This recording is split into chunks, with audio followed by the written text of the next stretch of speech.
event, accelerating women's economic empowerment in agriculture value change. This is also the launch of the guidelines for transformational partnerships and women economic empowerment in agriculture value change. Everyone, we are happy to welcome you to this side event at the 9th Asia Pacific Forum on Sustainable Development 2022. And then this event is co-organized by Institute for Social Entrepreneurship in Asia, UNESCAP Subregional Office for Southeast Asia, UN Women, WeEmpowerAsia, Catalyst 2030, Oxfam, Embassy of Sweden, and Asia Pacific Regional CSO Engagement Mechanism, and also the social and community enterprise constituencies.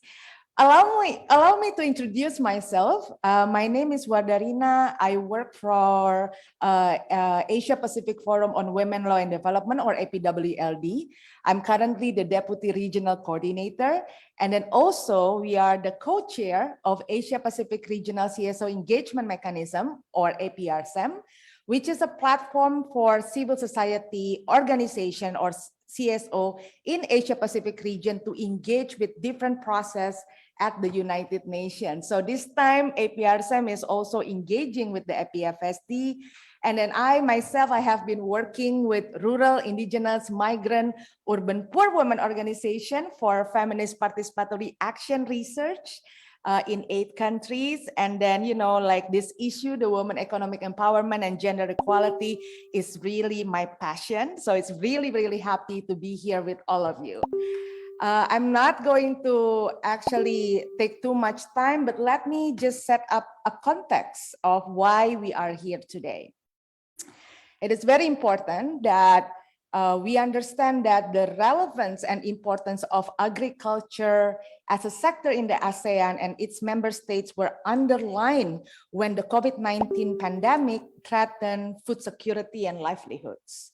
We know that women play an important role in agriculture and agriculture value change in the ASEAN, with 48 until 75% of employed women working in the sector in Cambodia, Myanmar, Laos, and Vietnam.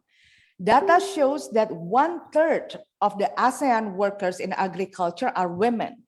Imagine that, 1/3. Yeah. Although, like for instance, this figure is probably higher as women are usually part of unpaid family labor. At the same time, 58% of the women in ASEAN are paid less than their male counterparts. When women are engaged, their participation is often limited or constrained by unpaid care and domestic work, responsibilities, and other barriers, such as limited access to resources, services, and underrepresentation in producers group in terms of land ownership, and only 13% of the agricultural land title holders in the ASEAN are women. So we know that this situation is happening, and then even as women and men, small-scale producers are the pillars of the agriculture sector, poverty has remained significantly higher among them and is expected to increase with the overall impact of the COVID-19 in the region's economy. So, and then we also know that although some of the ASEAN member states have started promoting inclusive agribusinesses, but also studies characterize this effort is a little bit disjointed and not directed at the key constraint that impact women and men small-scale producer. So we are going to discuss that today, right? In 2015, I think ISEA came up with a very good research that identify 8 best practices among social enterprise and inclusive business models. And then this factor of success from these best practices were synthesized into a set of benchmark for transformational partnership and women economic empowerment. And then to elevate further the benchmark to the level of the policy in the ASEAN economic community, the guidelines for transformational partnership and women economic empowerment in agriculture value change was developed. And then this is the guideline that we're going to launch today. And then we really want to formally present to you the guideline itself. And then we are organizing this virtual event to actually have to present the proposed guidelines on the transformational partnership and women economic empowerment to the key stakeholder of ASEAN and its member states, to explore also the potential application of the transformational FEC guidelines in other sub-regions in Asia and Pacific, and also to build champions from the public and the private sectors in ASEAN on the transformational FEC guidelines. And I think I'm talking too much. I'm really want to give this to our speaker. One of the speaker here is Ruhimat Surakusuma, or we call him Ronnie. Yeah, he's going to do the welcoming remark, and then he's the head of the Subregional Office for Southeast Asia of the United Nations Economic and Social Commission for Asia and the Pacific. So Ronnie, I give it to you for the welcoming remark. Thank you, Mbak Wardarina, and may I welcome everyone to this morning's APFSD side event. So this event is to launch the guidelines for the transformational partnerships and women economic empowerment in agriculture, value chains, recommendations for empowering small-scale producers in ASEAN. So this guideline was developed by the Institute for Social Entrepreneurship in Asia, or ISEA, and supported by Oxfam and the Embassy of Sweden in Bangkok. This side event takes place during the 9th Asia-Pacific Forum on Sustainable Development. The theme of this year's forum is Building Back Better from COVID-19 while advancing the full implementation of the 2030 Agenda in Asia and the Pacific. APFSD plays a unique role as a catalyzer of solutions and peer learning on how to accelerate transformations of the 2030 Agenda while recovering from the COVID-19 pandemic. This forum provides an important platform for the UN, member states, partners, as well as other stakeholders to reflect on the key SDG achievements and to discuss challenges ahead, especially in terms of promoting sustainable and inclusive development in the region. ESCAP's work is dedicated to supporting countries in overcoming challenges in their pursuit of sustainable development. Recognizing the uniqueness and vastness of the Asia-Pacific region, ESCAP has developed a more tailored approach of the UN's framework on the socio-economic response to COVID-19 to support member states in the region. ESCAP's framework consists of three main streams of work. First is protecting people and enhancing resilience of societies and communities, especially women and vulnerable groups of population, through improving access to critical infrastructure and basic services, enhancing emergency preparedness, and strengthening social protection. With respect to the social protection system, we need to address the widening inequality gap while advancing gender equality and women's economic empowerment. Second is the supporting economic recovery through fiscal and monetary stimuli, while remaining committed to the ambitions of the 2030 Agenda and the Paris Agreement. Third is restoring supply chains and supporting SMEs, including those owned by women, through regional and sub-regional coordination on trade and transport, energy, and ICT connectivity. So these policy areas and strategic interventions are in line with the principles of inclusion, resilience, and sustainability for the post-pandemic recovery and beyond. As the world continues to grapple with the economic, social, and environmental impacts of the COVID-19 pandemic, governments are working and seeking the support of stakeholders, including CSOs, in tracking the myriad issues and multi-dimensions of recovery. So this guideline offers such transformational pathways for two important areas most affected by the pandemic, the agriculture sector and women. As earlier mentioned by the moderator, agriculture remains an important economic driver for most ASEAN countries. The rural area still consists a majority of the landscape in ASEAN, and agriculture plays not only an important productive sector, but it also is a significant employer of the population, particularly as we have noted earlier, the role of women in the agricultural sector. It is still considered a significant contributor to the economic sector, but due to COVID, the impact of to the women employment has been also significant, mainly because they have been part of the informal sector, and also they are contributing to the in terms of unpaid to the sector. So in that regard, we will hear more about the guidelines, which will be presented by the speakers. We certainly look forward to listening to the various innovations and the next steps to ensure that the guidelines reach the very people who were intended to benefit from. I would like to inform also that the proceedings of the side event will be part of the APFSD event, and it will also account for the activities undertaken in Southeast Asia to build back better from COVID-19. Thank you.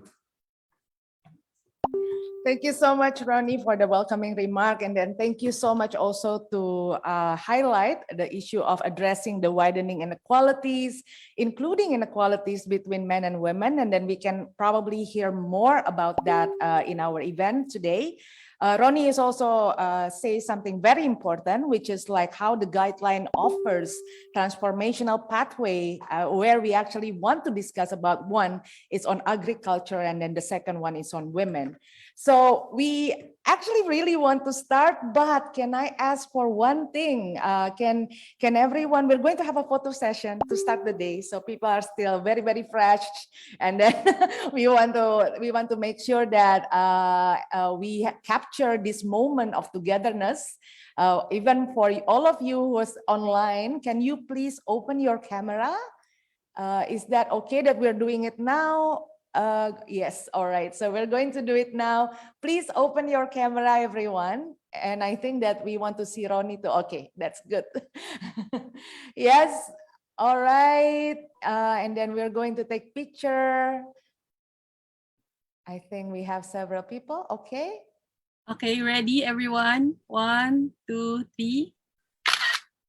One more. 1, 2, 3. Okay, we can feel it with the sound, yeah? The picture. All right, so thank you for the picture. And then now we get to the meat of the discussion. I'm going to introduce you to our roundtable resource speakers. I'm very, very excited, really, to hear this. So our roundtable resource speaker will share various initiatives on gender, women's empowerment in agriculture. And then I'm also going to introduce them first, one by one. One is Dr. Chusana Han, the Assistant Director and Head of Poverty Eradication and Gender Division from ASEAN Secretariat. And then also Dr. Han received her PhD in Gender and Development from the ASEAN Institute of Technology. And then she has also published a report in 2013 on food security, risk and vulnerability, where she explored the impact of gender on nutrition, food security, and community resilience in Laos. And then also we have from UN Women, there's Landon Messina. She's the program manager of the WeEmpowerAsia. Yeah, and then Landon also has been writing a lot of paper exploring the issue of violence against women. Also in the digital work, she's worked both in individual and organizational capacity with different women's group for this cause and also purposes. She's the champion of for women's rights. She also advocates for the MSME development and recognizes its role in poverty alleviation. The other one is from Indonesia. I think that is also my fellow country mates. Her name is Amelia Setiawati. Amelia is the Executive Secretary of Trubus Bina Swadaya and then has been involved in community development throughout her career.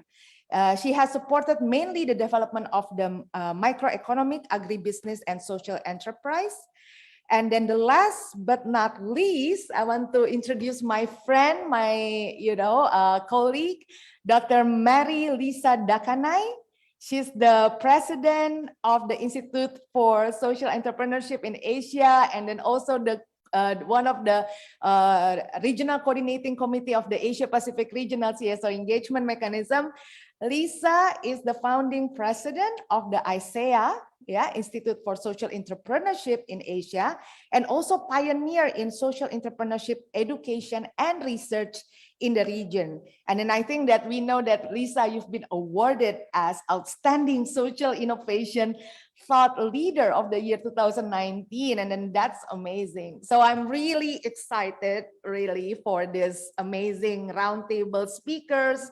I'm going to actually try to have like one by one, you know, with the order. Maybe we can hear first from Dr. Chusana Han. Dr. Chusana, are you there? And then you can start your presentation now. Thank you so much. Very much. Yeah, thank you very much. It's very my pleasure to be here with every colleagues here today. And thank you, Ronnie and the moderator for the fruitful information. I'm really glad to see the guideline of the women empowerment in agricultural value chain today. And I think this guideline is very relevant with the initiative of ASEAN that we has been produced in this year. We have the ASEAN framework of the gender mainstreaming, the ASEAN strategic framework of gender mainstreaming. That is the pioneer document of ASEAN that just launched in February in this year. And I think that with this guideline, will be really matched well with that framework of ASEAN. And another initiative that I think that would be very important to be relevant with this guideline is the gender outlook.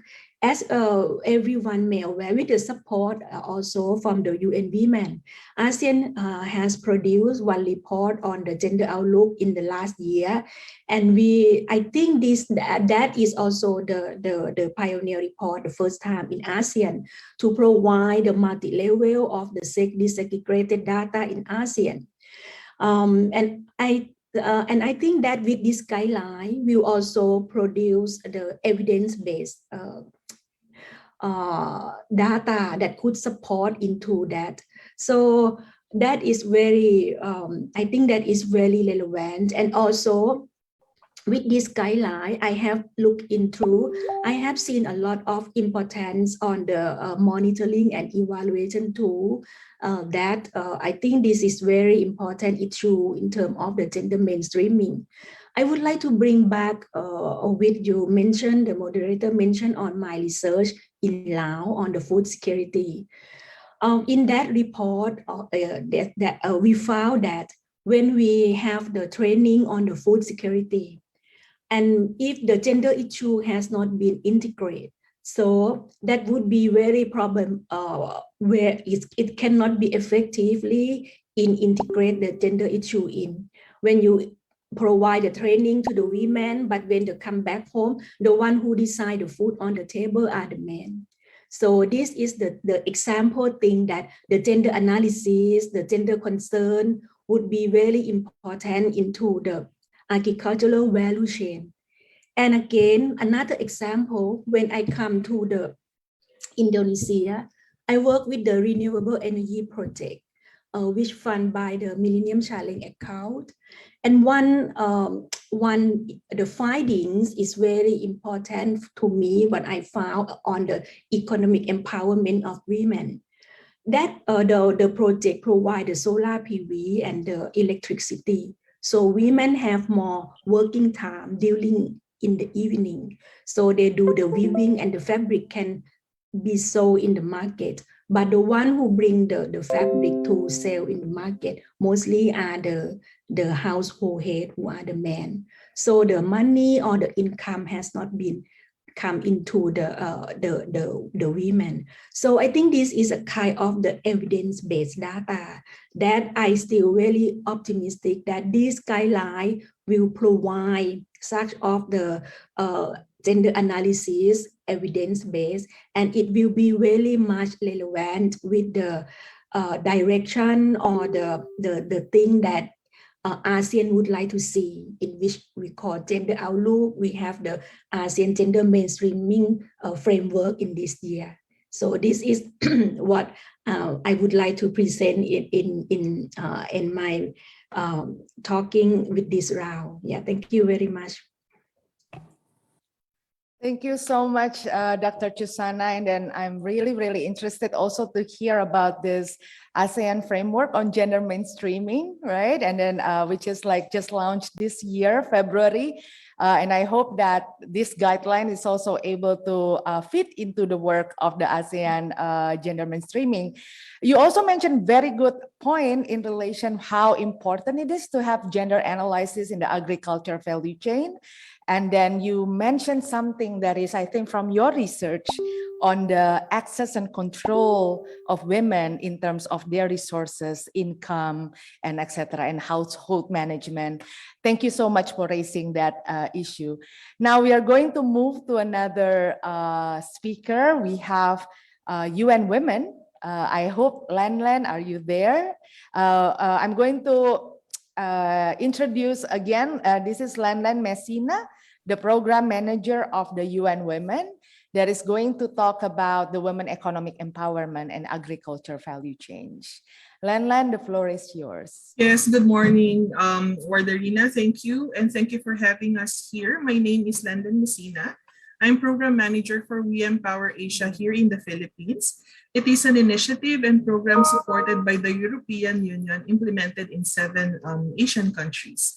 And this particular initiative really engages and rallies private sector and business organizations in supporting, promoting, and in facilitating women's leadership and participation in business and in the workplace. So for this particular session, I would like to highlight the work we do in how we can really secure private sector and businesses support in promoting women's economic empowerment, and in return really benefit as well the agricultural value chains.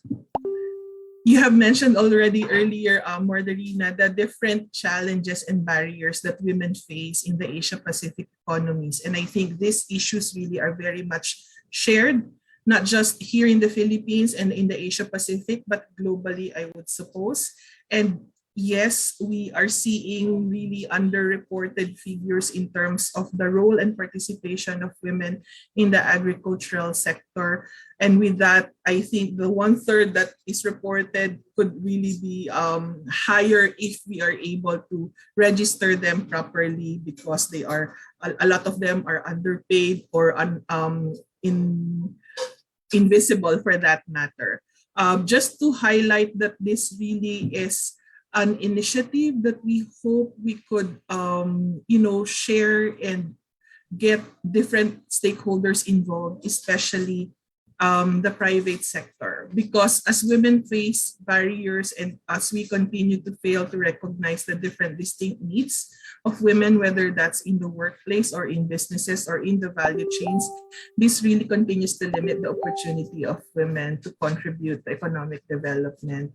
And we see it is super important to rally the stakeholders, and this includes the private sector groups, to support this endeavor, so we can really see a positive triple win for the women, for the businesses, and for the economy.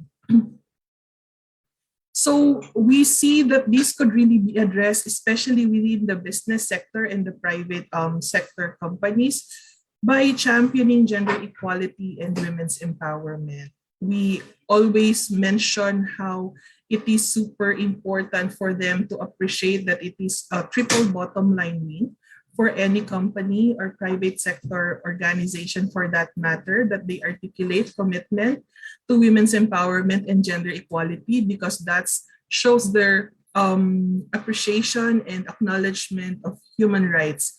It is very important, and it also delivers on economic and business growth, and it directly delivers on their commitment to sustainable development goals. We also would mention to the companies and private sector groups when we talk to them why it's important for them to show this commitment and how this translates to business growth through 4 key areas in innovation, where when businesses continue to show and commit to women's empowerment and gender equality, there's increased innovation compared to companies who does not. There is also cost savings, an increase in cost savings and productivity because there is better tendency for employees to stay put and really feel appreciated and valued and included as they navigate the very difficult circumstances, especially during this time. Market growth, we see that really when companies are more articulate and committed to advancing women's equality, it drives consumer loyalty and increases brand reputation. It also helps them to access and grow new markets. And finally, trust and credibility. When we see companies taking a stand and promoting a culture of equality and inclusion, it increases credibility and gains trust, not just of their employees and stakeholders, but we see that there is also increasing trust and credibility from the customers and their investors and stakeholders too, for that matter. And this is where we highlight that being a signatory or being part of the women's empowerment principles would help them do that. And the women's empowerment principles is established by the UN Women and UN Global Compact, informed by international and labor standards, grounded on the recognition that businesses really have a stake and a responsibility to promote gender equality and women's empowerment. So it is a set of 7 principles offering guidance for businesses on how to build and adopt a culture that empowers women, promote gender equality, diversity, and inclusion, no matter the size, diversity, and geography. It also represents as the primary vehicle of that business organization or company in their corporate delivery for gender equality, which is directly linked to the Sustainable Development Goals. It has a value chain approach to women's empowerment, and starting from trying to secure a leadership commitment who would articulate that gender equality is going to be part of their culture and not just lodged in a particular unit. And it really hopes to make a transformative change within the workplace, the marketplace, and the community. It holistically addresses issues in the workplace, gender-responsive supply chain practices, and this, I think, is where the agricultural value chain really would benefit from. And I feel that the guidance later that would be launched could definitely enrich how this principle could be further refined and adopted by the companies. So for now, I just would want to highlight the very specific principle that applies specifically to how the agricultural value chains could really benefit when we promote and how we can promote women's economic empowerment through the WEPs. So how would this look like when we would see companies, for that matter, adapting and signing and committing to the women's empowerment principles, and how that is translated to specific actions for principle number 5, which is enterprise and supply chain development. So these are just key examples of how companies could really be guided in terms of what they can do in applying such a principle, where the companies would be now encouraged to procure and look into securing supplies from women-owned and women-led enterprises. We hope that they could also look into how they could address the credit and lending barriers for women-owned and led enterprises, and that includes those in the agricultural value chains. We hope as well that through collaboration and business partnerships and peers, the level of standards that is often the challenge when it comes to the smallholder suppliers and farmers would also be addressed through engagements and exchange We also would want to see how gender responsive and media advertising would benefit those who are coming from the different communities and how that could also be elevated. And last is hoping that, you know, the private sector groups together with the different government agencies and CSOs for that matter could also work together to look into how products, services, and facilities could be designed that would be more responsive to women, especially those who are in the front lines or those at the end of the value chain. And we know and see that a lot of this really, when companies and big businesses for that matter commit and really deliver, there's a high chances of interest and loyalty from customers, from consumers, and really wider market shares for that matter. And how do we go about this?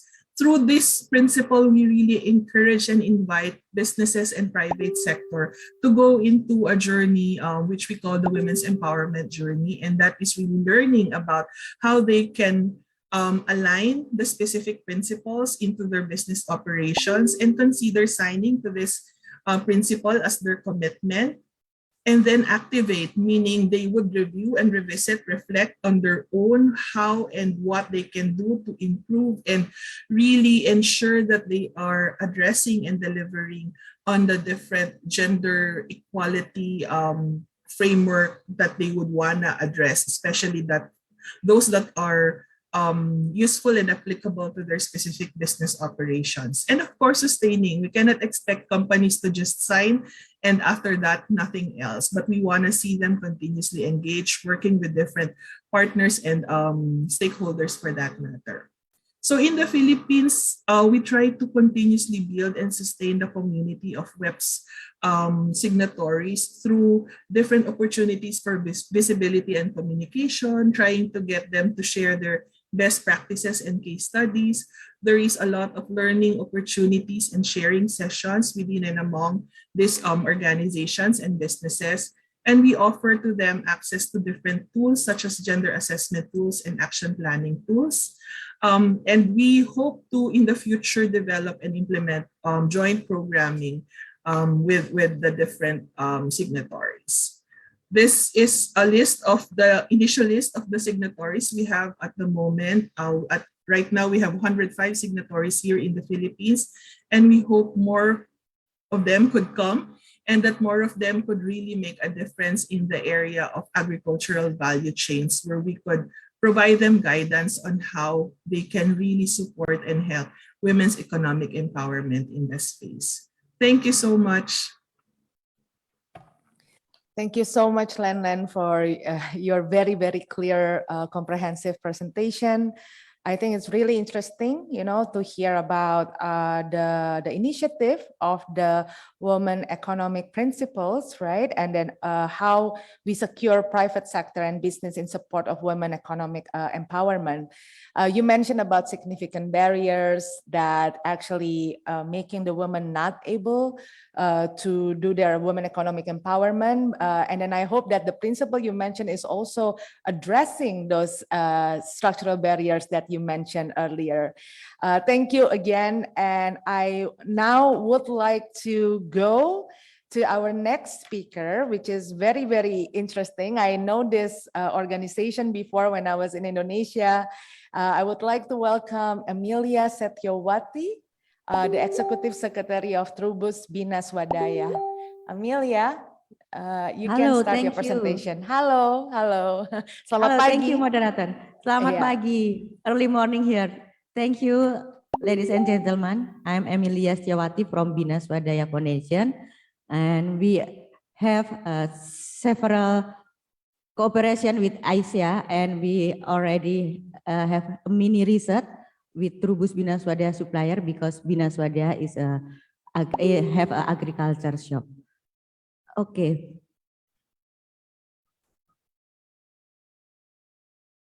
This is the lesson learned from mini research from Trubus Agriculture Shop Partner, and we have a mini research of benchmark transformational partnership and women economic empowerment in agriculture value chains. Next.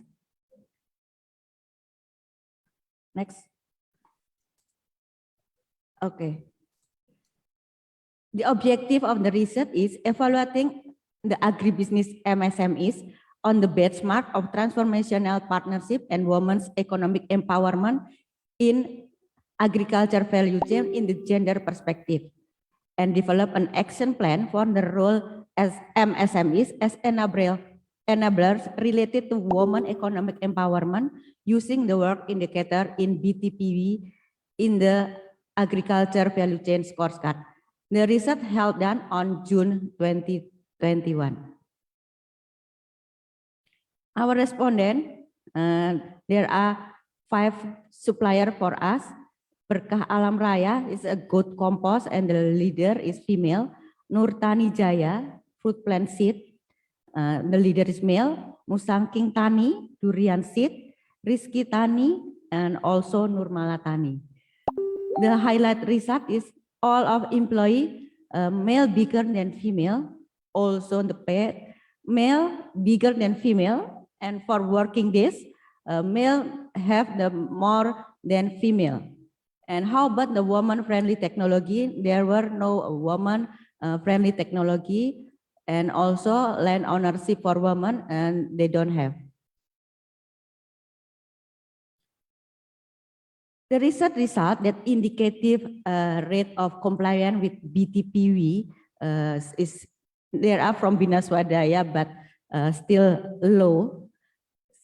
In a good transformational partner of small and eco-friendly producer, but still need to pay attention to focus and creating woman-friendly policies, practices, and also technology.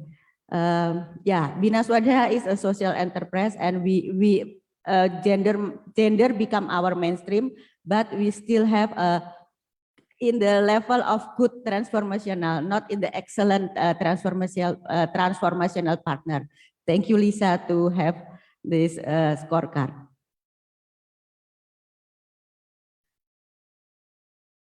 And the result of indicative indicator as enabler is low. This is the first step because all of our partners still aware and a learner or striver. All indicator that we have result is very weak. It's necessary to design, to accelerate program to achieve women economic empowerment. Okay, next.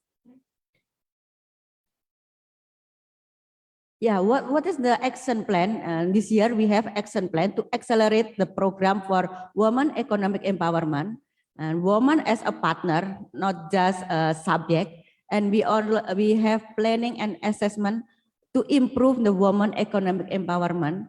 Also, we have a plan to women friendly technology because all of employee still need a physically progress, and male have a bigger physique. So then when they need a woman friendly, we need something different that we should improve in the technology, especially for woman friendly. Also, woman representative and woman leader. For five supplier, we just have 1 woman leader. It's very bad for us, but because we still need more and more woman gender mainstreaming. Also, we addressing the barrier of women economic empowerment, supporting women in risk management, social investment for social impact of women. This is something important for us that should be better in this year. And also monitoring and reporting for transformative women economic empowerment. And we want to achieve women economic empowerment program. For our visioning, that supplier procurement policies are based on technologies that takes into account the condition and mate of women, implement the gender stereotype program, and represent women in the household and organizational membership. Build company capacity to overcome barriers of women economic empowerment, assist women's access to their cooperative and association to ensure inclusive gender responsive action in local disaster risk reduction program activities through woman-friendly program. Make women leader of promotion organization and research on gender equality. Women access to land economic resources and disaster preparedness and resilience. Also, we want to developing female suppliers towards a balanced roles of women as members and leader in the organization by conducting a gender responsive monitoring and evaluation system and also reporting in-depth assessment, and the results are incorporated into responsive plan and allocating the annual budget for regular program to develop partner, especially for women partner. And we have introduction the BTPV scorecard. Thank you for Ministry of Agriculture, Ministry of Trade that Bina Swadaya tripartite with Indonesia Organic Alliance have the MOU to capacity building of SMEs for ready to export, especially for women lead and in organic product. Also, we introduced BTPV program to Ministry of Agriculture because Bina Swadaya also through Bus Magazine have a cooperative with the Ministry of Agriculture, but we still don't have a memorandum of understanding. What next in this year? Women Economic Empowerment Transformational Initiative in Agricultural Value Chain. We will train to part of our partner. One is a Trukajaya, Warung Hijau Trukajaya, from Trukajaya Foundation in Salatiga that focusing on organic product marketing channel from Trukajaya farmer. Also, we have CV Setrindo Kurnia Tritama. This is SMEs that producer botanical drink and tea with the main raw material of spices under the Denayu brand. We want to know how about the organic agriculture and how about the conventional agriculture to implement the woman economic empowerment. Yeah, thank you, moderator. That this is our lesson learned from Bina Swadaya, also through Bus Shop that we want to know about where the woman economic empowerment in where states. Thank you, moderator. Thank you, Amelia. Thank you so much for that presentation. And I think that from what you're studying and your research, you're saying that we still need to actually accelerate program to achieve the women economic empowerment, right? There are some factors that are still weak, and then there are some concrete action plan that you also mentioned. I would like also to highlight that you mentioned about technology. I think it's very, very important because like for us in the Asia Pacific Civil Society here in the APFST, we have been highlighting this, you know, like the use of technology and then how we make sure that the technology is actually gender responsive, environmentally sound technology, and not further is actually impacting the grassroots communities. This is something that I would like to highlight, and I think that it will be nice to have a further discussion on what's happening on the ground, you know, like what you presented before with the actual, you know, guideline itself. And then I really want to now introduce Lisa. Lisa, I think that is a high time for us to discuss about the guidelines and then what is it inside and, you know, the background of it. And then so Lisa, I give the floor to you. Yeah. Thank you, Rina. I'm really pleased to be actually speaking before you and with this distinguished panel this morning. And I'd like to present the Transformational ABC Guidelines. That's how we call the guidelines for transformational partnerships and women's economic empowerment in agricultural value chains that we are launching today, which are basically a set of policy proposals to accelerate women's economic empowerment. But actually, before I actually present the guidelines, I'd like to take off from where our earlier speakers, Dr. Chusana, Len, and as well as Emilia, actually presented various perspectives and experiences and programs. And maybe as a way of synthesizing what has been presented, I'd like to first talk about stories of women's economic empowerment from social enterprises and inclusive businesses in agricultural value chains. And then share with you what actually Riurina was referring to as the action research that we did, that came up with a set of benchmarks for transformational partnerships and women's economic empowerment in agricultural value chains that Emilia was talking about. They actually already applied the benchmarks scorecard in the social enterprise that they actually that is their subsidiary, and they're all actually venturing into promoting the benchmark scorecard as a means of evaluation planning with other SMEs in Indonesia now. But anyway, as I will present that first, I think, because it only makes sense to present the guidelines if we actually see how they relate to impact on the ground. So that the guidelines for transformational partnerships and women's economic empowerment in agricultural value chains will be the last part of the discussion, and we are wanting to launch that in this forum today. Let me now start with stories of women's economic empowerment in agricultural value chains. These stories include stories from the Philippines, Indonesia, and Thailand. In the Philippines, we have a story about Imelda. Imelda Cervantes used to be a landless agricultural worker, and she's now an entrepreneurial farmer leader of the Negros Organic Fair Trade Association. And together with Alter Trade Foundation in the Philippines, they have actually managed to move most of their farmers who were former agrarian reform beneficiaries of government to be actually they've moved out of poverty already through the interventions they've done together. We also have a story of Wasti in Indonesia. She used to be a powerless stripper of mussels, green mussels, but she's now the chairperson of the ISM Sinar Abadi Cooperative, which is involved in the harvesting, semi-processing, and marketing of green mussels in Indonesia.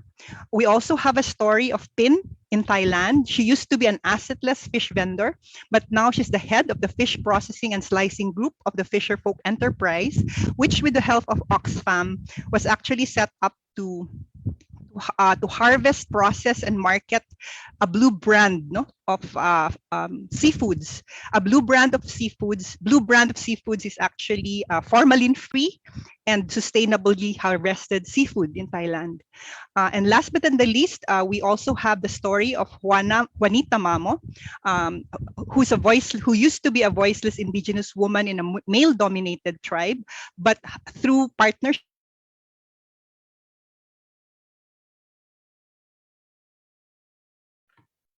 locally, a local NGO called TRICOM.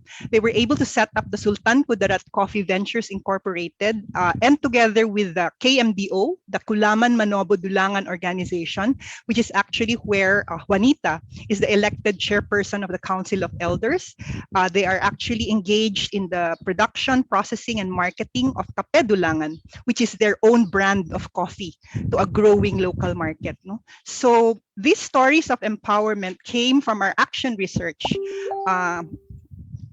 covering significant practices of social enterprises and inclusive businesses in agricultural value chains in ASEAN, where we actually answered two questions. How are these grassroots women and small producers empowered? And how can agricultural value chain interventions contribute to building a critical mass of empowered grassroots women and small producers like Pin, Wasti, Juanita, and Imelda? So ISEA and its partners undertook an action research in the Philippines, Thailand, Vietnam, and Indonesia, and we have put together the most important results in a set of aspirational standards, which we call the benchmarks for transformational partnerships and women's economic empowerment in agricultural value chains. And just to share with you some insights from that benchmarking research, we've found that we've validated that there are 3 key elements of empowerment. It's not only important that you have that women have control over resources, have power over decisions, but they also need to have the capability to manage resources and decision making effectively and sustainably. And that's one reason why we see the importance of building self-governing institutions of women and men small-scale producers on the ground.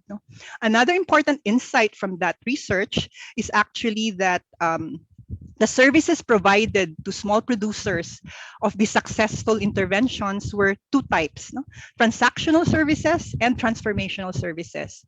Transactional services assist small producers to become better workers, better suppliers, better clients, or the roles involving an exchange of goods and services for money.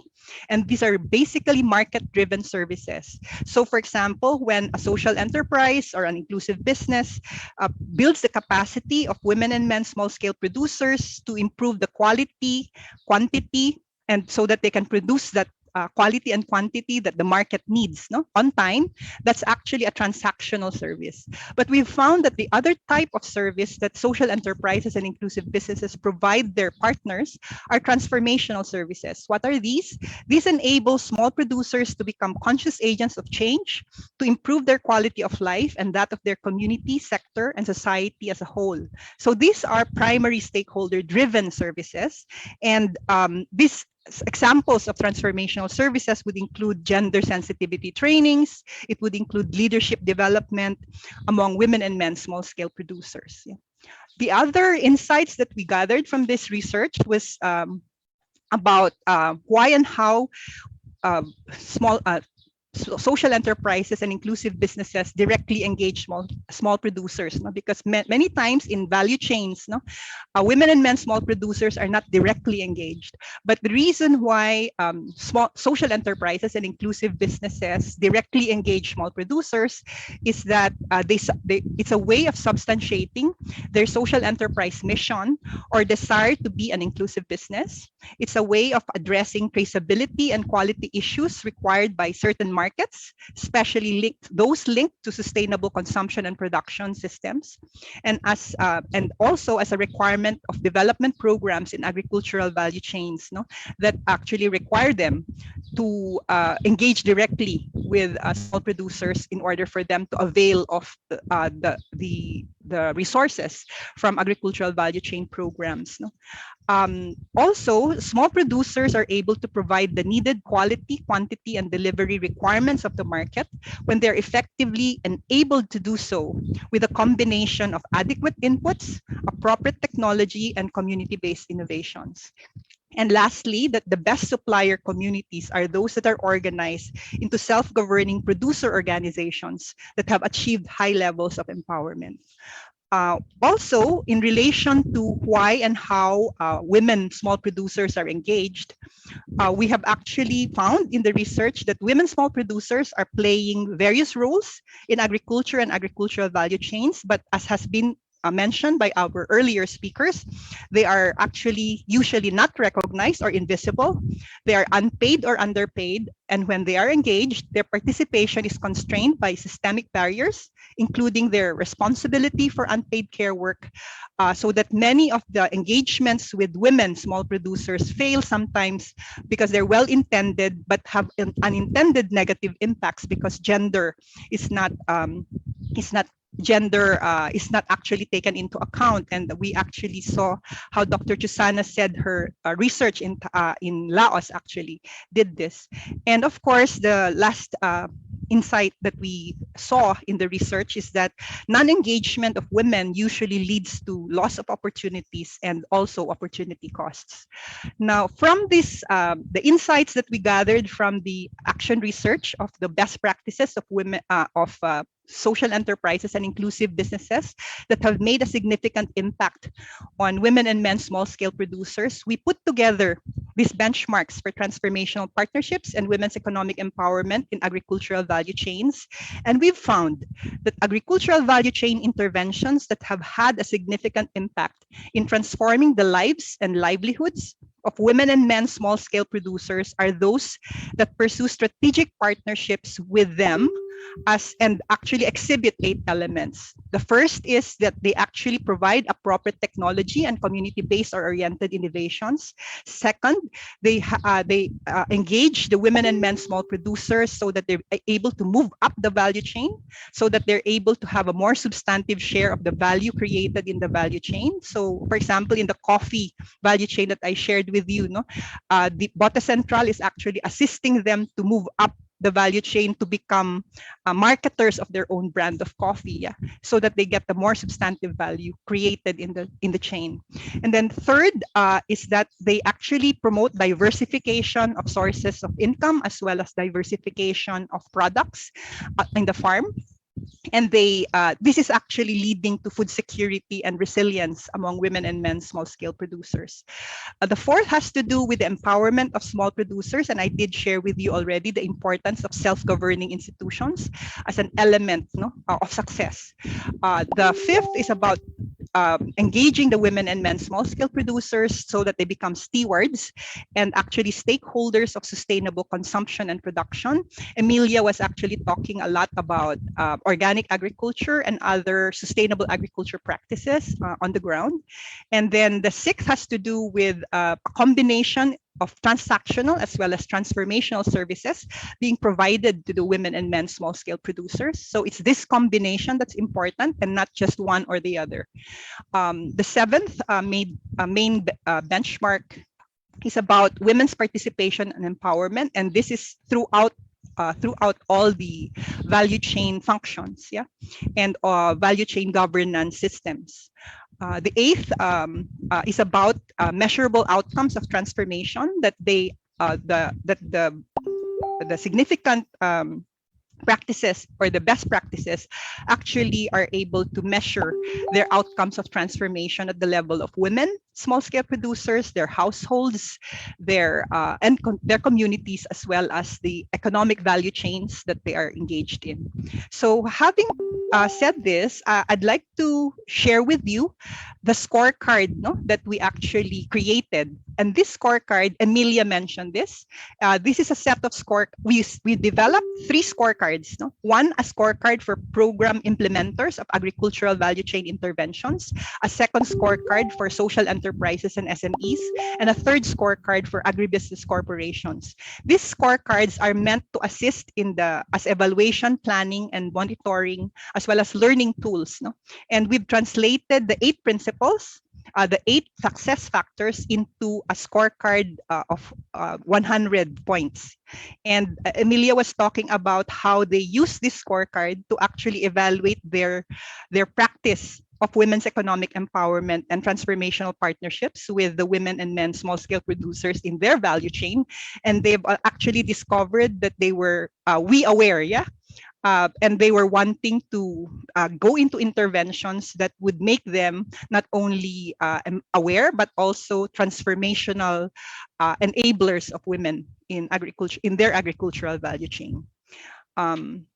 All told, this scorecard is helping us to promote women's economic empowerment in a very practical and substantive way among SMEs, among social enterprises and inclusive businesses, and among agricultural corporations. Of course, the sustainable development goals that social enterprises and inclusive businesses and agricultural value chain stakeholders adhering to the benchmarks contribute to are these sustainable development goals. They contribute to zero poverty, no hunger, reduced inequality, decent jobs and inclusive growth, sustainable industrialization and innovation, sustainable consumption and production, sustainable communities, and of course, women's economic empowerment as a cross-cutting goal. Lastly, I'd like to share with you the proposed guidelines for transformational partnerships and women's economic empowerment in agricultural value chains. We have actually come up with we developed this through a policy research where we actually engage many of you who are part of this discussion now to develop a set of guidelines. These are meant to enable and incentivize the practice of the benchmarks for transformational partnerships and women's economic empowerment in agricultural value chains. And we have come up with 5 elements. The first element has to do with innovation, towards food security, resilience, and empowerment of small producers. The second has to do with women's economic empowerment across all functions of the value chain. The third has to do with sustainable consumption and production towards a climate resilient and green economy. The fourth is about the recognition and support for social enterprises and inclusive businesses as enabling partners of women and men small-scale producers and government, as well as agricultural value chain stakeholders. And the last is about cross-sectoral and multi-stakeholder platforms towards accelerating the sustainable development goals. No? I do not have time to actually discuss this with you, but if you are on site, I think Rina and Ronnie have shown you that we have the guidelines for transformational partnerships and women's economic empowerment in agricultural value chains publication that you can get. And we actually also are sharing this in the web, and we would just like to present to you quickly after I talk about how to access these guidelines on our website. But let me just conclude by saying that the benchmarks and guidelines for transformational partnerships and women's economic empowerment in agricultural value chains are actually do not only raise the bar on how enterprises and other stakeholders in agricultural value chains could sustainably empower and transform the lives of women and men small-scale producers, their households, and their communities, but they also provide guideposts for enterprises and other stakeholders in agricultural value chains aspiring to make a meaningful contribution to the SDGs, and to governments that are wanting to enable the practice of the benchmarks towards accelerating the achievement of the SDGs. And we're really looking forward to working with ASEAN as well as the UNESCAP in order for us to actually build on the ASEAN guidelines for gender mainstreaming as well as the UN's Women's Economic Empowerment Principles. Thank you very much. And I'd just like to share with you, I think Bads, would you like to share how our web page for the we're launching the transformational ABC guidelines today, and if you are on site, you can get your copy from Gomer Padong, who is on site. And if you are wanting to go online, I think we're sharing with you the link in the chat box, and this is how the web page looks like. And it's not only sharing the policy paper that contains the guidelines, but it is also sharing a set of audiovisual materials that can actually explain the guidelines for transformational partnerships and women's economic empowerment in agricultural value chains. So thank you very much, and back to you, Rina. Thank you so much, Lisa. I'm telling Gomer, I'm already a fan of these guidelines. And then this is really amazing because I think that that is why we have this, collaboration between sectors, because I can imagine how Women Constituency of APRSM is also able to promote this, of this guideline. And then you actually pointed out very, very important thing, like I'm actually quite mind blown. When you're saying about empowerment, like the word of power, like it's not only about, how women is economically empowered, but also on the control over resources and also decision making and also capability to manage, right? And then that is really good. And then the way that also you mentioned about the transactional service versus the transformational services where actually women have to become a conscious agents of change. I think it's very, very important. So I'm going to put my excitement later. We have maybe 5 minutes. If I know that we have limited time, I'm sorry, everyone. But if you have an open, we have an open forum now. So if you have a question, please put it in the chat box or just raise your hand. I need help later, maybe from Gomer, to let me know if there's anyone raising their hand or question asked or comments. That would be also good. Anyone? I think that there's some. Oh, yes. Okay. So we have one comments, I think, from from Dr. Chusana. Is that no? Okay. Sorry, it's the speakers. Anyone wants to have? Okay. There's, all right. So many question is actually coming from the chat. Yeah, I'm going to probably have like some, like Daisy mentioned, how has the COVID-19 pandemic affected your respective efforts to mainstream women economic empowerment? I think this is for everyone, yeah. And then, okay, so there is also a question from Nisha. Yeah, this is important for Lisa. Lisa, congratulations on the benchmark and the guidelines. I'm wondering, how are you measuring outcomes for transformation, hinting the possibility of the use of WEE+ standard women's empowerment certification label, right? So there is also a question from Nisha. And then I think that I can entertain one more question.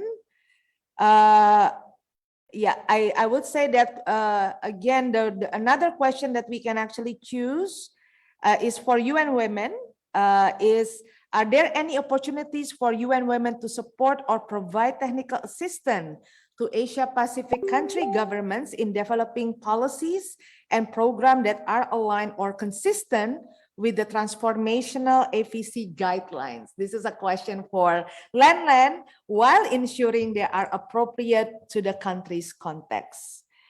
I think that I will, yeah, sorry. Okay, there's another question. So this is, thank you, Gomer. Another question, what are the prospects for ASEAN? So this is for Dr. Chusana, to adopt the transformational FEC guidelines as part of its policies, given its existing framework that you have, and also commitment on to gender mainstreaming in agriculture, and then whether that there are any synergies or complementaries between UN Women Economic Empowerment, sorry, the UN WEP, the principles, right? And then the BTP, WEE, Women Economic Empowerment, that can serve to strengthen each other or promote engagement of the corporate FEC in Women Economic Empowerment. I think the last one is for Landon. I hope that you get my questions already. Yeah, so I'm going to give you one by one. Who wants to start? Maybe Dr. Chusana first? Yes, actually the Women Economic Empowerment is that is the initiative we has been doing together with the UN Women recently. And I think this guideline could feed into that by we will have the regional discussion on the women economic empowerment in this year. And I think that the implementation of this guideline can feed into that dialogue and platform discussion. Yes. Thank you so much, Dr. Chusana, for that. Landon, do you want to answer? Yes, sure. I have answered actually Mabi in her question number 2, and I really think, as I earlier mentioned, that the guidelines that we launched today would really enable us to have a more detailed information and framework for those in the business of ABCs to really ensure that they are incorporating the women's agenda and women's empowerment principles, and how they would really see that through to ensure transformational change towards economic empowerment. And for question number 2, yes, it's part of the UN Women's mandate to engage with various government agencies, especially setting policies and standards on how we can further the gender equality and promotion of women's empowerment. And here in the Philippines, for one, we really regularly convene and have, dialogues with key stakeholders, especially at this time with DTI, with DOLE, and with the Philippine Commission on Women on how to go about this. And I really look forward to, co-hosting or co-organizing a discussion around women's economic empowerment in ABCs together with ISEA here in the Philippines, so we could really see how that could be part of maybe, the legislative agenda setting, especially now in the Philippines that we are coming to an election period, and new officers or new officials would be taking posts, and I hope this could really be part of the agenda already. Thank you. Thank you so much, Landon. Lisa, the last question you can answer.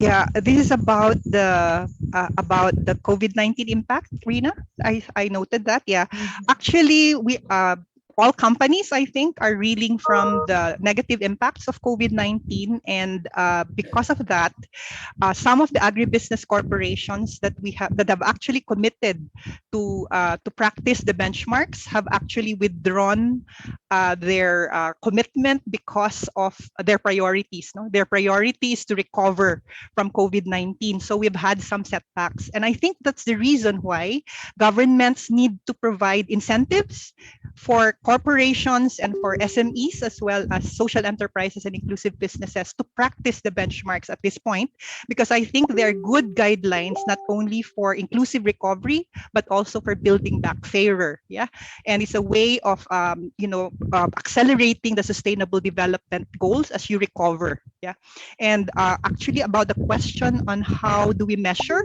the benchmarks for transformational partnerships and women's economic empowerment, scorecard is itself a measure, because once that the company is actually measuring, it has a score.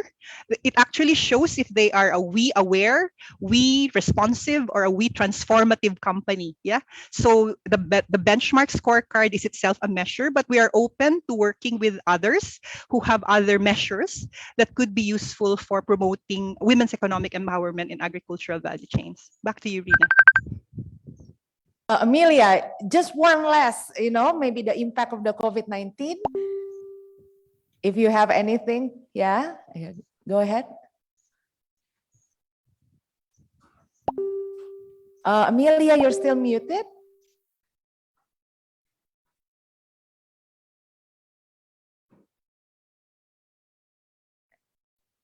Can you please unmute? Okay.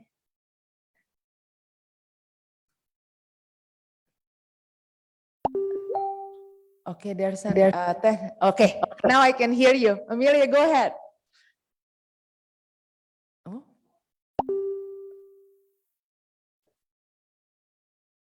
Okay.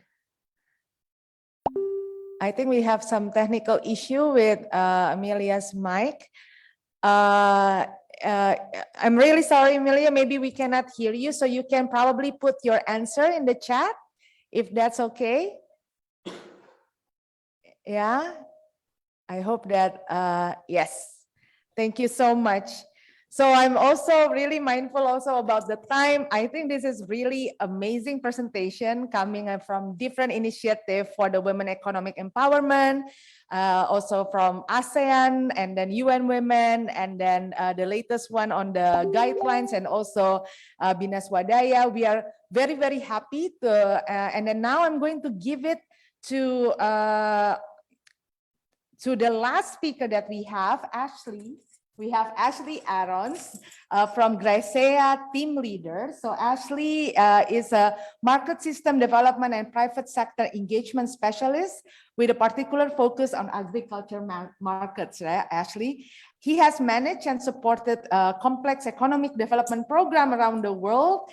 And then also now he is the team lead of the Gender Transformative and Responsible Agribusiness Investment in Southeast Asia, or GRAISEA program from Oxfam International. So Ashley, I'm going to give it to you for the closing remark. So thanks so much for that. It's really great to be here. I'll try and be quick. But my first thing is clearly to say thank you to everyone who's involved here, in particular to our moderator, who's kept us so energized and led us through this, as she's known to in her professional work. To all of our speakers here, many of you have been involved in development of these guidelines, but I'm also happy to see some new faces as well. And of course, to the audience, thank you so much for those questions. I think if there's any we haven't answered, we'll try to get back to you, but thanks for really keeping us going. I just want to say a few quick things, but the first one is to come back to why we're here. So I'm trying to summarize what people are saying. And again, thanks to Ronnie here and UNESCAP for putting in this great event. Not just, of course, this side event, but this whole event is bringing decision makers, political decision makers, from different worlds together to talk about just these issues and the biggest issues of our times. So thanks to them for organizing this. And as was mentioned at the end by Emilia, by Lisa, the focus of this event, amongst others, is building back better. And we know how devastating COVID was to the communities we supported at its height. But as Lisa said, we were also seeing the effects keep on going as businesses are deprioritizing in some cases, exactly what we're talking about. But as Landon said, we is the key to growth. So kind of that's why we're here. We're also here, this is the right time. Chusana highlighted how ASEAN are really focusing on this right now. This issue around women's economic empowerment, helping smallholders is right at the top of their agenda, including the new gender mainstreaming guidance. And the third thing, and what I like most about this, I mean, it's that word transformative. And I think everyone kind of said this. We know that addressing poverty and supporting shifts around women's economic empowerment is not just a technical issue. It's not just new business models, innovation, market linkages. It is that, but it's deeply political as well. And these guidelines are so strong because they do talk about that. They talk about the advocacy. They talk about the invisibility of women in many cases. They talk about power. Like, that's why I probably joined Oxfam, because where I worked in the past, programs are very technical. But at Oxfam and many of ourselves here, we really think there's the technical and there's the power dynamics as well to think about. The next thing is to say a big thanks to ISEA on behalf of GRAISEA for these great guidelines. I'm happy to see we've got some new fans. It's really a great work that's taken several years, well, many years to build up. It's been very consultative. And what's so strong about it, you know, it can be frustrating to leave workshops without anything to read. Now you have a package. You have not just the guidelines, but you have the scorecards. You have various other things to support you. And well, I won't repeat all the work that Lisa's mentioned, but we are really using this within our program to support businesses such as Emilia and Trubus, working with ASEAN, as was mentioned, with various national governments with ASEAN. So there's a lot of work behind this. And thank you to all for your comments that will really help us think about how we adapt it and our work plan. The last thing is just to say, you know, clearly we've talked about the guidelines here, but I was so inspired by all of our other speakers here. I really was. I was inspired and I saw the basis of collaboration. You know, we're talking about women's economic empowerment and principles, we're talking about and how we can link them to the guidelines, we're talking about the ongoing work of ASEAN and how we can link it in. There's so much collaboration and Nisha, you know, the W+, we didn't really talk about that, but in GRAISEA, in our work in Cambodia, we are very much working with you on W+ and seeing how we can take it further. So clearly there's great minds and great potential for collaboration here. So that's where I will leave you. I see this great potential for collaboration and I look forward to following up with many of you. Thank you so much, Aaron. This is amazing closing remark. And then may I give like one last closing from my end. Yesterday at the IPFSD, I actually, you know, give a statement to the IPFSD in relation with the roundtable discussion, especially in Goal 5.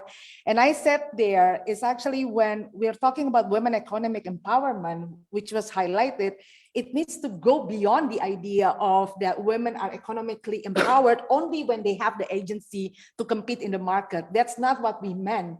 If the women's economic empowerment is to mean anything, it means to actually extend to strengthening women's human rights and women's capacity to exercise real power and control over their own life and the terms on which they engage with social and economic structure. So I think that these guidelines really showing that, unpacking what we meant by power, right? And then I'm also feeling that, you know, like ISEA has been saying it's not enough to build back better. We need to build back fairer, and then also to question and maybe provide alternative on the current system that we have that is still very much patriarchal. And then we really need to also question on the system that is still heavily rely on the systemic discrimination of women to generate growth. So I think that this is a very good step. And then if you want to have the guideline, please contact Gomer if you are in Bangkok. If not, then you can go to the link that in the chat box to see the guidelines online. And I'm going to close this session now. Thank you so much, everyone, for this successful event.